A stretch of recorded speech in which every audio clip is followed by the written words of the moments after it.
Hi வணக்கம் viewers. இன்றைய பிறந்தநாள் காணும் அனைவருக்கும் என்னுடைய பிறந்தநாள் வாழ்த்துக்கள். இங்கே பாருங்கள், பாரம்பரிய உணவில் ஒன்று ராகி சேமியா.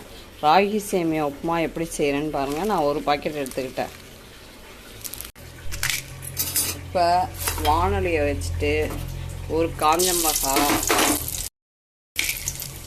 ஒரு ஸ்பூன் வெள்ளை உளுந்து,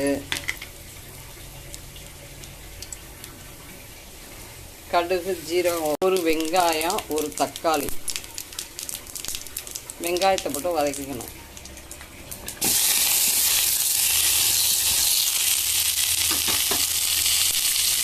வெங்காயம் சேர்ந்துட்டு ஒரு தக்காளியை போட்டு வதக்கிக்கணும்.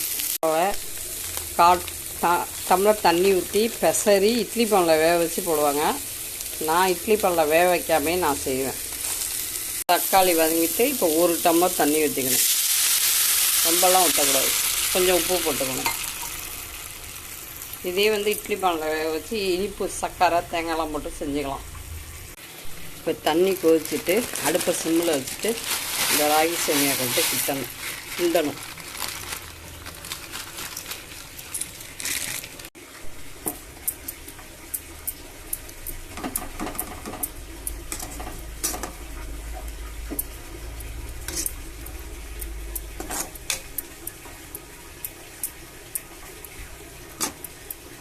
தண்ணி ரொம்ப ஊற்றக்கூடாதுங்க, ஒரு அளவாக தான் ஊற்றணும். ஏன்னா கொலகொலப்பாயிடும். பிடிச்சிருந்தால் லைக் பண்ணுங்கள், ஷேர் பண்ணுங்கள், சப்ஸ்கிரைப் பண்ணுங்கள். கேழ்வரகு சேமியா உப்புமா.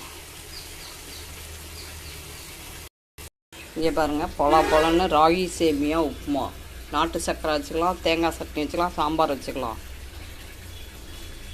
இந்த ரெசிபியை என்னோடய சேனலில் பாருங்கள், எப்படி பொலன்னு இருக்கு பாருங்கள்.